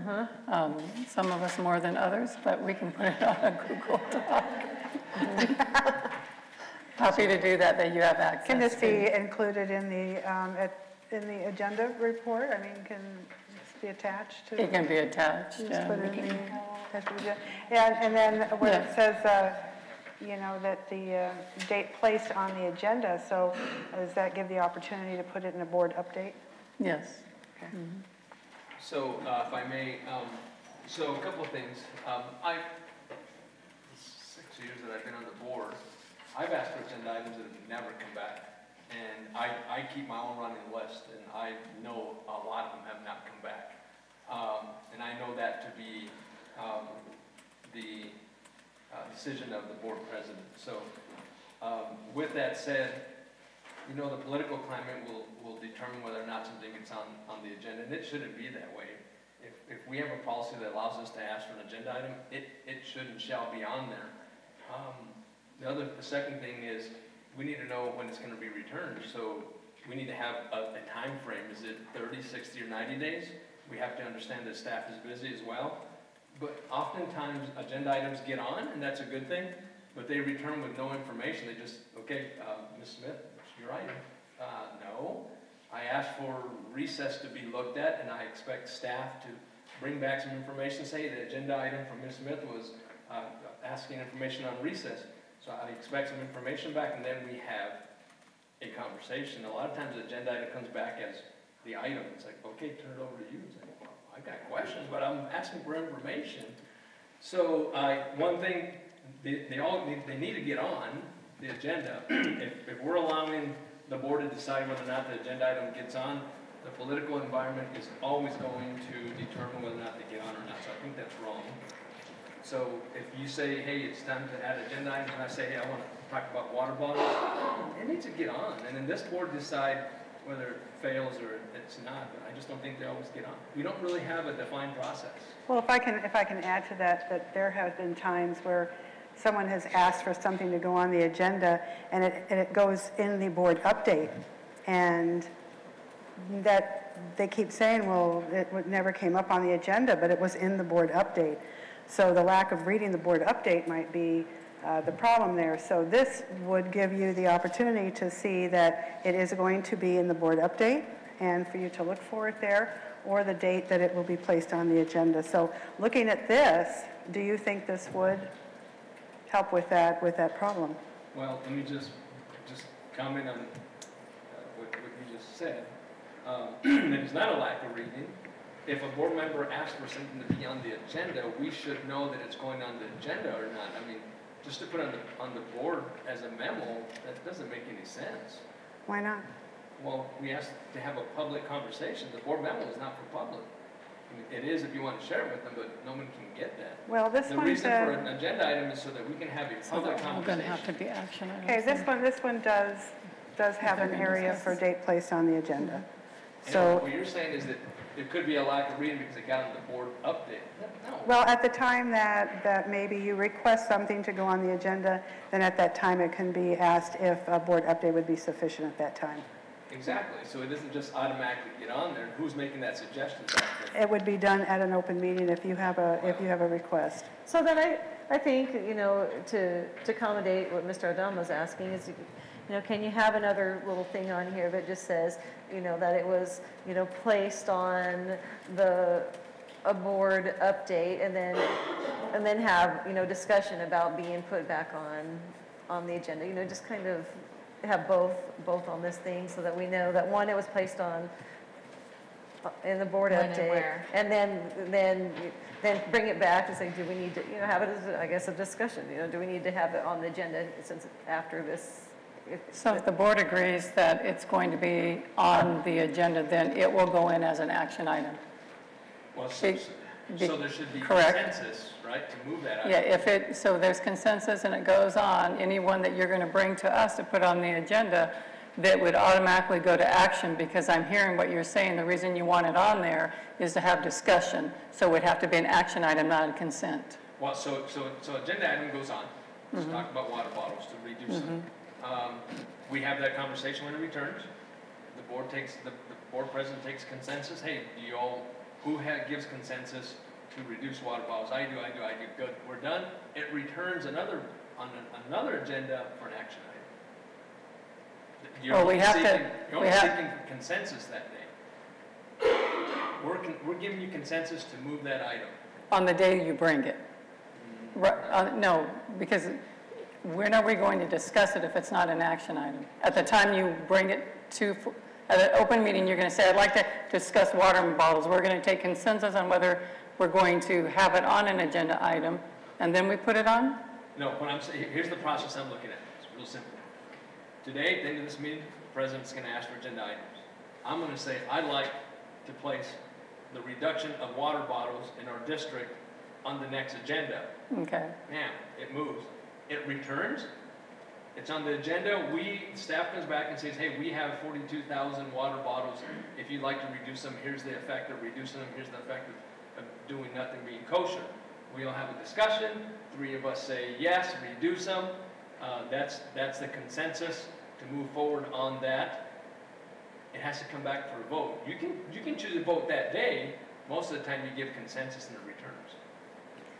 But in order for it to appear on the agenda, we have to put it on either as a report, a consent agenda item, or an action or discussion. Wherever it goes. Yeah. It won't be action, it can be discussion. Then we give you consensus to move forward on it, to return it as an action item. But sometimes things are brought forward from the board that require a lot of work. So if you're just saying, okay, I want these water bottles, and then it's going to take Mr. Barragon's department 10 hours to find out how many, water bottles are. Maybe that's not where the board wants all this. So there's kind of something missing here. Yeah. That's the consensus. If the consensus dies, it's dead. It doesn't move on anymore. So when I ask for the water bottles, you're going to just do some preliminary information for us. You're going to bring back, here's what we got. If you want us to continue to bring you a defined item to vote on, you can even say it's going to take 10 man hours, 5 people each. Do you want to give us consensus? No, we're done. Don't go no further. It dies right there. So then you're just saying basically that we can have a summary that can come back to us, and then the discussion of, so if he came up to you and he asked you to do water bottles, how much time is it going to take? For just to have the summary, and honestly. Is it a real question, water bottles? Yeah. I mean, I don't really, understand, like if he's really going to want a summary, is it going to take 10 hours? I mean, is there a problem here? To me, having 10 hours to do a summary is not okay. But if you're just going to have just a little summary, it's going to take, 30 minutes, whatever, then I'm okay. That way, then we could have that discussion at that next meeting and say, okay, consensus, do we want to go forward in a direction? I think if I'm hearing correctly, we want to at least have the opportunity to ask for these items and then have a discussion, but at the same time being cognizant of not derailing attention in a vast way. Because I know there may be something that comes up that somebody really wants to know about, but it may be something that is extremely labor intensive too, and that does need to. Consensus. Yeah. But I mean, at least if we know going into that discussion, okay, here's a snippet of what you're asking about. it will be this broad of a workload to do, is this what you want to focus your attention on? Then that's a valid question at that discussion time. It may actually help you guys as an executive team not have to, jump to our whims, and save your time if we do it this way. Right. You leave it to the board to decide, and if I don't like it, oh Well, well, but- I'm lost. Or if he likes it and 4 don't. Yeah, that's right. Yeah. The way that it's worded is, leans more towards that, where it says, the governing board will discuss the handling of board member requests for items to be placed on the governing board meeting agendas. So that does leave it open for discussion if you want something placed on there. Well, then, let's make sure they get on, because they're not all getting on. Well, I've got 5, 6, that would be maybe the 7 on. consensus of the board, whether to move forward then. But here's the problem with that. So if he has, let's say the water bottle thing, and let's say he's got a specific focus on it, we can't have discussion to say, what is it that you want? Because that's not a current agenda item. So that's where that conundrum happens. Yeah. So if he asks for something and then he speaks to the superintendent and says, this is what I'm looking at, can we just get a brief summary to put on the agenda, the board discuss it, do we want to go down this path as a whole, and then, it either moves forward or it's done at that second meeting. But they're all done in a public meeting. Yeah, correct. but the reality is when he asks for that item though, we talk about can't engage to find out what exactly he wants, because No. then we might start talking and it's not on our agenda, so then we're in violation. The consensus will pass it or not, you're done. So the person bringing forth the action item needs to be explicit about what they want. That's correct. And here's another thing we do at the other board is, and the board may not agree with this, so here's what happens. So water bottles. Days following the agenda request, you or your staff can call myself and say, Mr. Aldama, hey, listen, you asked for water bottle reductions. Can you give us a scope? And I'll say, yeah, here's what I'm thinking of. And that guides you to what I was looking for, and then that's what you bring back. Well, we have to make sure we're not violating open meeting law, though, when we have those conversations. Well, no, you so- wouldn't, because it's only with one. You're trying to get a scope, and you said you want to be clear and concise of what I'm looking for. That's what the council does. They come to the council member and say, hey, listen, what were you really looking for in that agenda item? Can you ask other superintendents how they handle that? I mean, I just would be interested. I'm interested in that, too. Yeah. I've talked to a couple already when I was doing this one, and they do study sessions. Yeah, sure. They bring a study session, and it's not a 2-hour or 3-hour. It's a 30-minute study session to talk about water bottles or whatever. I really thought he was wanting water bottles. I was like, oh my God, he's serious. How many hours it's going to take me? What type of water bottles do you want? Well, we know there are a lot of teachers that hate those things, but. I thought, We well, have bigger things to worry about. I would, so it could simply be prior to the board meeting, a 30-minute study session. That's what some people do. They have their year at a glance. They know which ones that board members are wanting to have some really meaty conversations about. They put them on a discussion or a study session before the board meeting starts. They come back and then they do that. Some have a study session almost every board meeting or every other board meeting, a short study session. I've had some conversations with some already. I'm happy to have some more conversations. Couldn't you also, for example, the running list of agenda items, they're public, so can't your staff just create a link that anybody in the public can go to, and we can just go to? And just say, oh, there's the list. Why can't we do that? I mean, you have a great staff that can just create a list, a link, and you can just upload it all the time. If it's more work, that I don't want you to, but if it's that simple, once your staff establishes it, it's just uploading the data. Well, I think there's some general things that happen annually that can be on there, but daily business happens. I can't control how many principals are going to send me field trips or that type of stuff. Just agenda item. Well, those are agenda items. That you're at a Just glance the running list. list, yeah. Yeah, or this too. I'm just talking about the agenda items. But if this works for now, I'm satisfied with this. Put it on the board update, I'm okay. I just want to know that we're keeping track of the agenda items that have been requested, if they got on or if they didn't get on. Yeah. We'll make sure they You get on. can't just be asking for things and not come back and get onto a board agenda, so. So, Ryan? So how are you going to return all this back to us? And a board update. Yeah. No. I'm going to create, my understanding is the board would like to see it in a Google Doc. And so we would put it in a Google Doc. Okay. In order for me to do that, We all have to have training on Google Docs. yeah, we do. So I'm saying the link is probably easier for me to use. That's selfish, but if it just goes in the board update as an attachment, here's the updated, I'm fine with that. Okay. We'll give you training on a Google Doc link on how to do that. That's fine. Okay. Okay. All right, then we are at future meetings. Oh, no, we're not. We're at agenda item requests. All right, so this is our first. I'm not putting anything on it. What? Agenda items we've done, but is anybody going to ask for agenda items? Yeah. So any agenda items tonight? Now's your chance for those water bottles. There we go. No, we're not in the, anything in the, No, we don't have any. we're coming up in the end of the year, so, not at this time? Okay. All right, future meetings and events. Kind of the same thing. Take a look at The December. the dates. I believe at this time we do have something coming up that's not on, do we have a hearing? That we need to December discuss 5th about meeting dates? is on Wednesday, correct?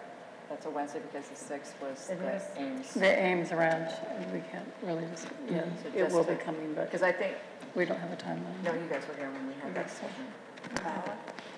The December 5th For the meeting, it's a extension, Wednesday. we can just Yeah, say sure, it's on there your may be calendar. a student hearing we may have.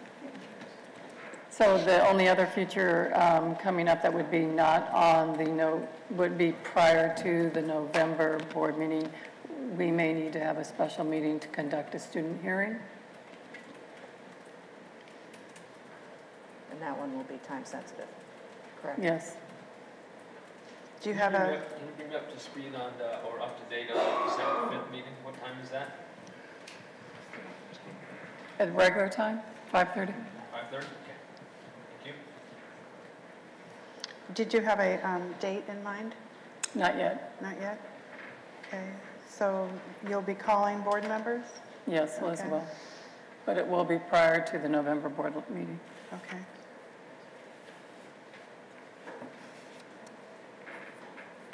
All right,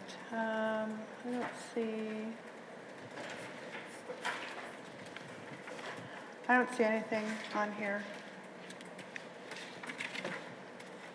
Okay, anybody have any comments on that or questions?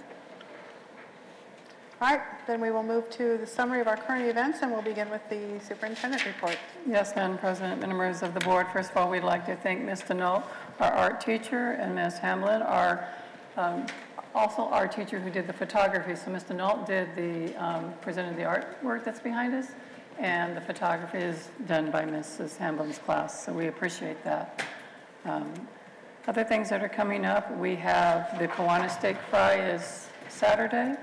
That's an event coming, so we look forward to that. We began this week with Read Across America, Kiwanis Read Across America, and they were at Desert Spirit School, I believe. And so that's up and running. Also, we began the first time for us the Thunder Vision with Grand Canyon University project, and our 8th graders from Desert Spirit were there. It happened to be a week for the Desert Spirit, so we appreciate that. That's going on. In addition to that, we have our quarterly reviews have been set with Educational Services and myself and the principals to talk about benchmark one results, as well as those plans to help move our students. As Dr. Peterson and Kerbaya said, we know exactly where they are now and their skill scores, and that will help us tremendously in helping move students. So those are scheduled as well. And our principals and teachers, I would like to say thank you for your work.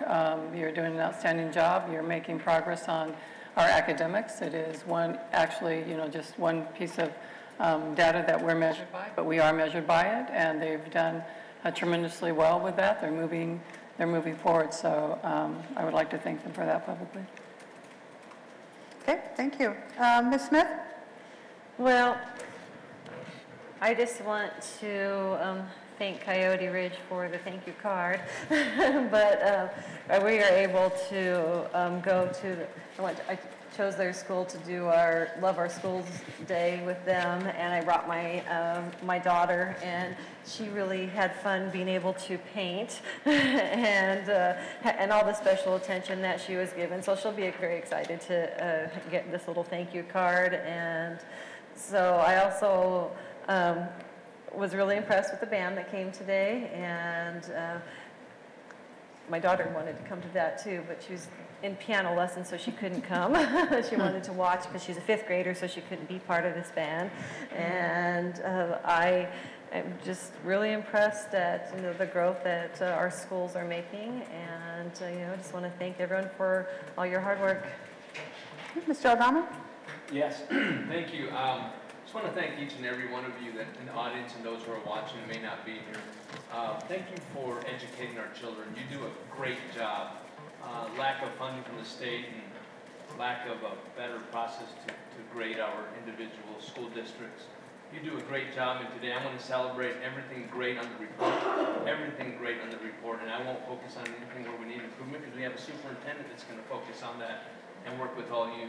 But today I'm celebrating everything that shows as improvement on here, and I know that we can continue to do better, but we have a superintendent CEO who's going to do that, and she's charged with a heavy task, but she's got good people, so thank you all, and I appreciate you. Ms. Bartels? All right, they say imitation is the sincerest form of flattery, and if anybody's curious to look at Chandler's website, it looks eerily similar to ours these days. So I think, that's great on our part that we led that change, and it looks really good. I sincerely appreciate the thank you card from Coyote Ridge. I wasn't walking well the next day, that crouching down to paint on the ground, I did squats, and I don't normally do squats, so I felt it for a couple days. A reminder, we're about 3 weeks away from Election Day. Please, please, please do your research. But more importantly, remember to vote. And tonight, our band performance, just makes me that much more excited for our upcoming honor band, which I love every year that we do that. They did a fantastic job. Ms. Percentile? Kind of going to echo everything that was already said. Thank you, Dr. Peterson and Corvaya and staff for that wonderful report on AZ Merit and making sense out of it, because sometimes you look at these numbers and it doesn't make sense until it's presented properly, and so thank you.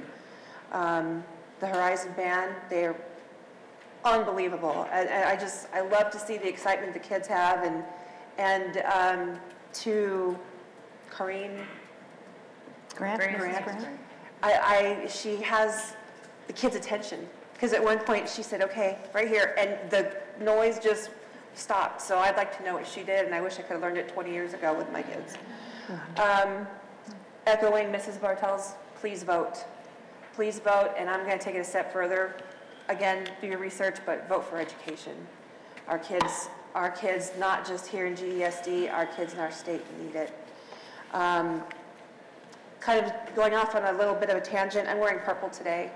I work for Maricopa County, and today was Domestic Violence Awareness Day. And there are some really alarming statistics out there. And one of the biggest statistics I found was every 44 minutes, a child is witness to domestic violence. And it makes me speechless to know that. And it's not in any one particular place, it's everywhere.